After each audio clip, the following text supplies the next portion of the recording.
All right. Welcome back to another episode of the Real Estate Investing Club. It is a sunny Tuesday here in Seattle, and we have Jorge Contreras. Jorge, I did not ask how to pronounce your name. I hope I got that right. That was good. That was good. Okay. We got Jorge on here with us. Jorge is an expert in short-term rentals with Airbnb, so we're going to deep dive into that. Jorge, thanks for hopping on the show. Hey, appreciate the opportunity, Gabe. Thanks for having me on. Absolutely. I told you before we got on here, we like to start with stories. We like to hear how people got to where they are today. So why don't you take us to the beginning of your story? How'd you get started in real estate? Absolutely, man. So I started my first business when I was 20 and I was a professional dancer, was doing really well. Nice.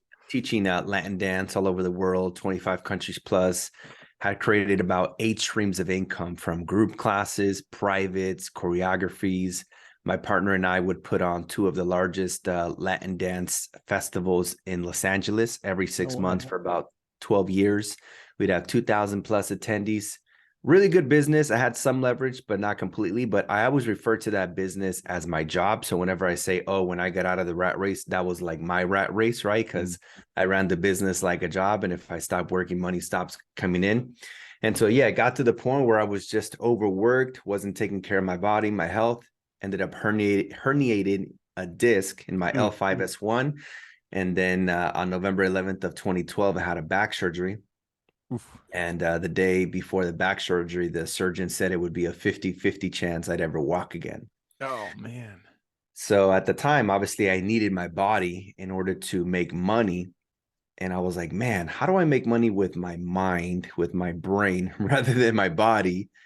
And I was like, I know I'm going to be fine. I know I'm going to walk after this, but like, I just need to start thinking differently. And how do I make passive income? How do I make money without trading time for money? And that's really what led me down this path, man. It inspired me to just think differently, right? I was like, I don't see myself living like this for the rest of my life, being in my 40s one day where I'm running these nightclubs and getting home at 4 a.m. And so, yeah, that led me down the path of real estate. I purchased my first house in 2012, did some house hacking, rented the rooms out to live for free. And then, so I knew how to buy my first house, but I didn't know how to buy investment property. So then in 2015, I became a student at the Rich Dad Company.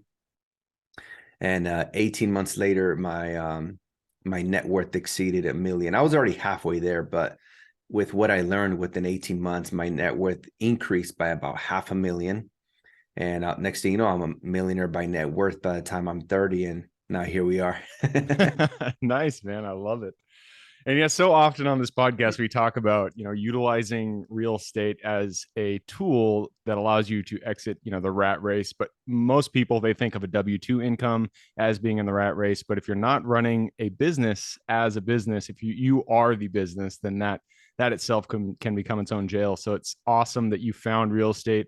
I love real estate because it really is, it gives you the opportunity to create a business that you can step away from. It's so easy to do that if you have the right systems in place. So awesome to hear that. Really cool that you started in dance, by the way. I remember when I was in my early 20s, I took a bunch of salsa and tango classes, because I wanted to meet girls, and it was a lot of fun. So that, I bet that was a fun business to start. It was a great chapter in my life. For sure.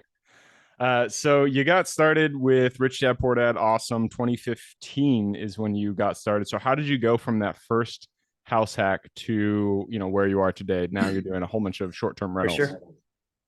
So part of my mentorship in Rich Dad included a 3-day one-on-one mentor that flew in from Florida to California. And for 8 hours a day for 3 consecutive days, we worked on my vision, my goals. She taught me a lot about various investing strategies. But the biggest mindset shift I had was thinking that all debt was bad. At the time, I was sending my mortgage payment. And in addition to it, I would send an additional $2,000 to $5,000 a month to the principal. And I was on track to paying that house off in the first 8 years. I would have been 32, house would have been paid off. And so I told my mentor, her name's Mary Jo, and I said, yeah, I'll pay this house off by the time I'm 32. She's like, yeah, but you'll still be stuck in a rat race. And I was like, oh, I was like, well, what am I supposed to do? She said, if you want to become, create long-term wealth, she said, what you should do. And she broke down the numbers, how much I owed, 80% loan to value. She said, you can take out right now $160,000 tax-free, utilizing a refinance cash out. And I want you to go and buy 2 properties. So that's what I did. I bought 2 single-family homes. I did some house hacking. So I did a split ADU conversion on both of those units. So 4 units now. And I lived in one. I Airbnb'd the other, lived for free.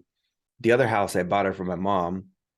1 unit she lived in. The other split unit I did with an ADU. I put that on Airbnb, and that covered that mortgage. And the previous house, I turned it into 3 units. So I went from having like one house to 7 units, like within months after the mentorship. Well, not within months, within those 18 months. And then yeah, fast forward in 2016, one of my dance students introduced me to Airbnbs. She told me how she was making 3.5 times more with Airbnb than what she was making with long-term. So I'm like, what is this Airbnb thing? So in March of 2017, I launched my first 4 units, right? 2 of the first property, and then the other 2 that I did some house hacking. And I went from making 1,500 per unit with long-term tenants to 3,500. So from 6K to 14K. And that's when I realized I was out of the rat race. I'm like, man, I'm making enough profit every month that it covers all my living expenses. I don't really need this dance gig, and I don't really want to do it anymore. I was kind of over it. I was ready for a new chapter. And that's how it began. And then, fast forward 2019, the goal was to retire my wife from her 6-figure law enforcement career. We were 4 months pregnant, and I didn't have the money to go and buy 3 properties. We calculated that we needed about 3 Airbnbs to replace her 6-figure job. So that's when I learned about Airbnb arbitrage. Just got to pay the rent, the first month, the furniture, get permission in writing from the owner. And that's what we did. And then she never went back to work. So Nice. now we do a combination of purchasing, subleasing, co-hosting. We're also doing some new developments now through like syndication structures. But the main thing for the last 6 years has been all short-term rentals. Very cool. Very cool. There's a lot to dive into there. I think let's start. You've mentioned arbitrage. I want to go into that. Actually, let's start there because there is kind of an evolution when it comes to investing. You don't start, or most people don't start at the very end buying 120 unit apartment complexes. They start at the beginning. They start with wholesaling, they start with single units.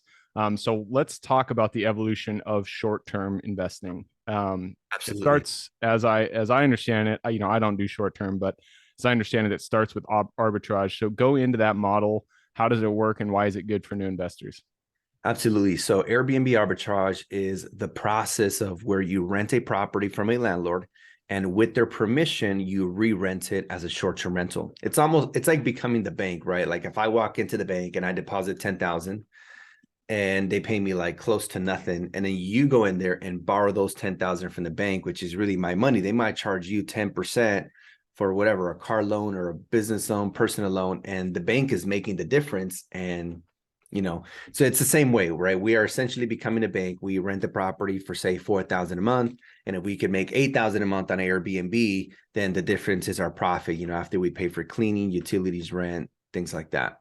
So that's how that works. And a lot of people will say, well, Jorge, why wouldn't the landlord just do it themselves? And I always give them the example, right? When you go to your favorite restaurant, barbershop, or when ladies go to a nail salon, the people who own the business typically don't own the real estate, and they never think to themselves, oh, I could make a lot of money with this restaurant. Maybe I should just start a restaurant, right? It's like, no, 95% of the population in the US are employees, and therefore they have an employee mindset, which means they don't know how to hire, delegate, automate, build systems or SOPs. Like they don't know how to do that stuff. That's why they don't go into these intense operation, businesses. They just want mailbox money. So that said, Airbnb arbitrage is a great way for beginner entrepreneurs, for beginner real estate investors who don't have the money to buy, but want to get started. And it's the fastest way to replace a 9 to 5. Because if you're going to buy a property with 20% down as an investment to do short-term rentals, with that same amount of money that you would buy one, you can arbitrage 5, and you can make 10K a month rather than 2K a month in profit. So I always tell people my goal for everybody is to own as much real estate, because that's where you get all the benefits. That's where you create long-term wealth. But again, most people don't have the capital to go and buy 3 properties to replace the 9 to 5. That's where subleasing comes in. Yep. And so when subleasing properties, the most important thing is that you find a property in a good location. So how do you choose which properties, if you want to do the arbitrage model, how do you choose which ones to go after? How do you start finding those owners who may be interested in subleasing their property? Absolutely, Gabe. There's a website called AirDNA. They extract all the data of the current active Airbnbs in the market in any city in the world. So I can go and put, hey, I can plug in an address from Seattle, and let's say my rent or my mortgage payment is going to be $4,000 or $5,000 a month. But if on the rentalizer of AirDNA, I plug in the address and it says, oh, this property is projected to make 100,000 over the next 12 months of gross revenue based on the performance of similar properties in bedrooms, bathroom square footage, amenities, and location, then I know it's a no-brainer, right? The goal is to be able to gross double whatever your rent or mortgage payment's going to be.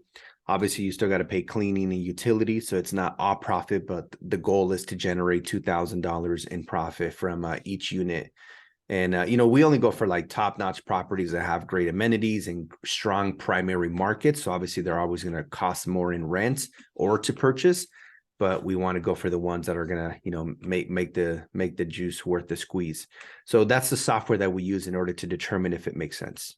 Nice. AirDNA. I love that. And I have heard of that before. So when you do the arbitrage, are you looking for a full, single family house, or do you do room by room? Do you do apartment Absolutely. complexes? How does that work? My business model is I go for like 3 single family homes that have a pool, a jacuzzi, which I could always buy an above ground jacuzzi for like $4,000. And then Sounds like you're only talking about California here, because you would not find that here in Washington. there you go. Right. Yeah. So yeah, all my properties are here in California, but I have students like all over the US. And Yeah. if it doesn't have a pool, then we'll usually buy a jacuzzi, we'll set up a game room. But typically, as long as we have a driveway where we could park the 2 vehicles that we want to have for each unit, we'll use the garage as a game room. We'll get a pool table, foosball table, like a large Jenga, a large Connect Four, a bunch of board games, Uno, to be able to create that staycation experience where people can have a good time in the home without necessarily having to go somewhere to book the Airbnb. So, and if you book it in these strong primary markets around the downtowns where there's, year-round conferences and concerts and things of that sort, then you'll also attract those people who want to book your property because they're going somewhere. But when they're not when they're not at that event they're going to, obviously they'll have a great time in the home. So that's typically like the business model. Very nice. And so you stick around major metros like San Sure. Francisco, Seattle. You don't go to the tertiary markets. Yeah, exactly. We go to those primary markets, and we used to go to those secondary and tertiary. But there's this area, not sure if you heard of Joshua Tree, California, but that's a tertiary market, right? It's in a desert area. And I have this one property that we purchased, and this entire year it's been negative 4,000 to 5,000 a month. Ooh, man, that's rough. Luckily, somebody wants to live there. I don't know who, and we're in escrow right now. Someone's buying it cash, so we're like, man, Christmas came. But that's what happens when you, like, right now that we're in a recession, these tertiary markets, almost all the properties are like struggling. Secondary markets, it really depends. Some are making money and some very little. The ones in primary markets are still doing really well right now. So I recommend for anybody watching for 2023, for sure, only stick to these primary markets, strong markets where there's year-round activity. Yeah, that makes sense. So arbitrage, that's a good way to get into it. What is the second phase? Once people have done arbitrage, they have a little bit of a cushion when it comes to the bank. What's the next step? Yeah, most people, their goal when they get into Airbnb is to replace your 9 to 5. So once you do that with, 3 Airbnbs, the next phase is like, okay, now I'm out of the rat race. I got, a couple thousand or, 4, 5, 6K coming in a profit every month, covering your monthly living expenses. Now the goal should be to start creating long-term wealth, right? When you own the real estate, of course, you get the cash flow, appreciation, depreciation, mortgage paid down, and taxes. And one of my favorite things about owning real estate is the cost segregation. So for 2021 taxes, which I did last year, I not only paid $0 on my federal, I ended up getting a refund because of the amount of real estate that I own. So obviously, I still love the cash flow, but one of the biggest things I look for is cost segregation and appreciation. Um, so that would be like the next phase is start creating long-term wealth, right? Truly creating a legacy, something that you could pass on to, to your family. I mean, I'm sure you could pass on the subleases, but who knows if you have them that long. But if you own them, then you'll definitely want to keep them and pass them down generation to generation. Yep. Yep. That makes sense. Um, so do you, I mean, I know you do a lot of coaching in this space. You try to help other people do what you've been seen a lot of success with.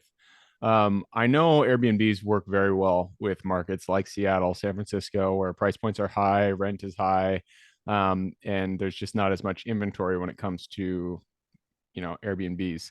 How about in markets like Indianapolis, like St. Louis? Middle America rents are very low. Does it still work there, or is it really only the high price point markets that it works Yeah, I'll well? be honest. Personally, I haven't looked into those markets myself because especially, when I started in 2017, I launched the units that I already own. It kind of just happened that way. And then once I started, creating more success with Airbnbs and I started having more capital, I'm like, all right, I want to go for the top-notch properties that are going to make, 3K or 4K a month. But those properties take 25 to like 35K to launch, with a sublease because these are great properties, high-end furniture, design, decor, all that stuff. Um, I would check AirDNA, but my guess would be that you could still make money, but I don't think you're gonna be able to pull in those big numbers. Like I'm sure you can make more than $200 a door, maybe 500, 800, but I don't think it's gonna make a killing like some of these really strong other strong markets. I just don't see the demand, right? Like Yeah. who's going to the Midwest for like conferences or concerts or events or weddings? Like I'm sure they happen, but you always hear these big events in the big cities, right? Like the Seattles and the Bay Areas, Los Angeles, San Diego, Miami. So Yeah. that's where I like to operate. Yeah, that makes sense. I was asking because I'm thinking of people who live in the middle America. Would you recommend that person to launch this business remotely in a coastal city, or is it generally do you generally suggest people stay within their own the metro that they live in?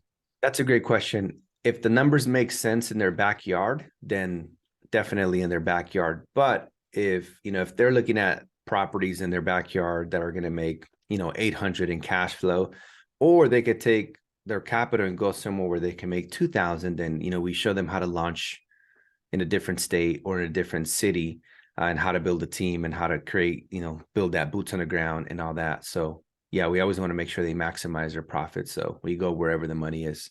Yeah, makes sense. All right, man. I just took a peek at the clock. It looks like we've run it down, so it's time to jump into the quick question round. Are you ready? Ready. Let's do it. Starts with books or any form of education. Give me two recommendations, one for general life wisdom, one for real estate specific. All right. Real estate specific, I would definitely go with Rich Dad Poor Dad. I love that Classic. book. And The One Thing, if I could add another one. The One Thing is a great book. Life wisdom, I would say The Four Agreements is a really good life book for Yeah. sure. Four Agreements. That was one of my favorite kind of like self-help type of books Yeah. back in the day. It's yeah, it's another classic. And The Alchemist. Oh man, you're speaking my language. I love it.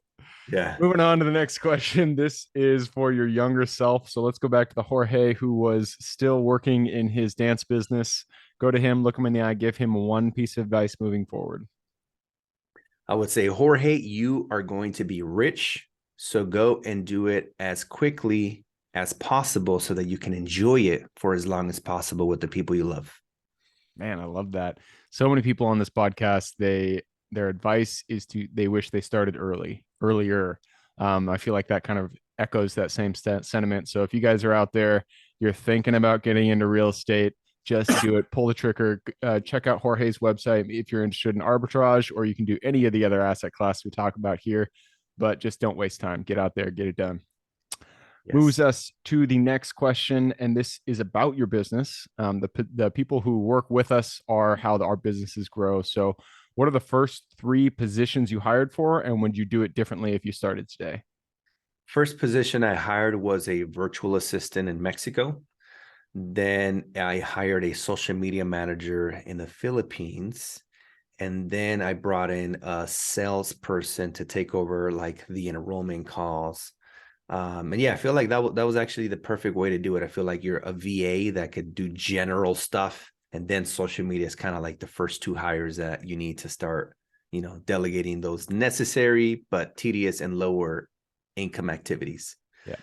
Yeah, VA. I feel like everybody says they started with a VA, and I think that is the right thing to do because, man, it's amazing how much stuff they can take off your plate, and it's really not that expensive. So, if you guys are out there, you haven't got a VA yet, get it done. Go get one hired. Yeah, check out Um, upwork.com. You can hire VAs anywhere in the world. Pretty awesome site. yep. Next question is about the metros, about the US. It's a big place. There's a lot of opportunity out there. What is the metro you're most excited about investing in today? Some people might be surprised, especially in the commercial space, but we got two developments that are syndications in LA, like in the mid-city area. And yeah, I'm really excited about doing these developments. And we're doing them specifically in LA because my partner, he knows, the cities and everything like the back of his hand. He used to work for some really large firms. And while he worked there as a W-2 employee, he did about 1.6 billion in development, charter schools, apartments, like all kinds of stuff. And so he quit his job and now we're doing it for ourselves. So we have a 4-unit and a 6-unit. The 4-unit we already closed. We already raised all the equity. The 6-unit we opened escrow a couple of days ago. We're about to start raising the equity tomorrow on the webinar. But yeah, I'm really excited about doing these developments. Very cool, man. Congratulations. Yeah, That is exciting. yeah, and that's going to be, depending on the because obviously these are a couple year projects. So depending on what the regulation is when we're done, will determine how many are short term versus midterm versus long term units. Yeah, and that is the thing about short-term rentals is that the laws change so Yep, often. So absolutely. that makes Excellent. sense. Okay, moving us on to the next question, and this is about finding deals. Every real estate transaction starts with actually finding the deal. So, what is your favorite way to find good deals? Zillow. Zillow. All right, you're Zillow. the first person to say that. Surprisingly. Yeah, Zillow, because that's where all the properties are available for rent. Yep. For the subleasing side, right? On the purchasing side, man, it's everything. We've found like these two developments. Actually, I found them on Redfin, but they were on the market, and a lot of people maybe weren't thinking about the strategy that we specifically went with. So I think that maybe gave us an edge. We've also bought some deals from wholesalers, off market directly from sellers as well. But yeah, it's a little bit of all.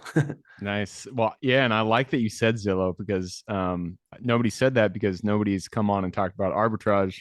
So if you guys are out there and you want to do arbitrage, just check out Zillow. That's where really you're just renting a property and then re-renting it after that. So I'm glad you said that. I'm going to move us on to the next question, and this is about mentors. None of us are islands. We all stand on the shoulders of giants. So who is one mentor who has contributed significantly to your career today? I would say Tony Robbins has made a Mm. huge difference in my life. I still have a board that I created here. Let me pull it up real quick. I went to his business mastery in August of 2017. Oh, very And I cool. made a Wow, vision board, nice. like all the biggest takeaways. And it's almost 6 years ago, but some of these things are just now applicable. So Tony Robbins definitely up there for me on the list. I love it, man. All right, and that brings us to the second to last question. This is about your own Superman strength. We are all gifted with strengths that we uniquely provide this world. What is your Superman strength? My Superman strength is being able to identify opportunities and being a visionary, looking into the future, and yeah, just and my mindset, just knowing that 100% is possible 100% of the time. Cool, man. Love it. That brings us to the last question. And this is for the listeners. I'm sure people out there who are interested in the arbitrage model would love to get in contact with you and learn a little bit more about that. Where can they find you and what's the best way for them to reach out? Instagram, and my handle is at the Jorge Contreras. All right. And that is the Jorge, Jorge Contreras, Contreras. I'm really sorry for Yeah, the it's all the good. horrible accent there, but Yeah, and make sure there's a the at the beginning, THE, and there is a bunch of fake accounts. So I think I have about like 147,000 followers. So just make sure it's that one, and just know that once you follow it, there's going to be a bunch of fake accounts that follow you because we're still working on that verification. all right. I will put that link in the show notes. So if you guys want to reach out to Jorge, just click a little more in the description. It'll pull down the full description, and in there you can find Jorge's URLs. All right, man. That wraps it up. Thank you very much for hopping on the show.